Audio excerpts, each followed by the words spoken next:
ఇక చూడండి ఫ్రెండ్స్, లేదవుతుంది నీళ్ళు పోయదు. ఇక మన టీ పాయింట్ కాడ సెల్ ఫోన్ నుంచి మంటలు వస్తున్నాయి మన ఫ్రెండ్ది, కానీ ఇది జాగ్రత్త. ఓకే పొగలు వస్తున్నాయి. బ్యాటరీ పేలింది లోపల, సెల్ ఫోన్ బ్యాటరీ పేలింది. బ్రదర్ సెల్ ఫోన్ బ్యాటరీ పేలింది. నీళ్ళు పోయి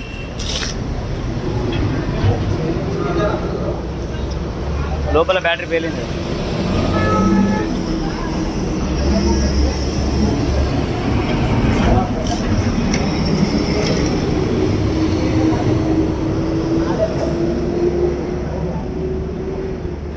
అది లబ్బర్ చూసినట్టు ఈరోజు తెచ్చిన షాప్ నుంచి ఈరోజు తెచ్చినావా?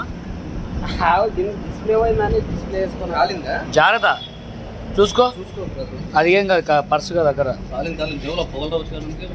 బొక్క పడింది, చాలా ప్రాబ్లం.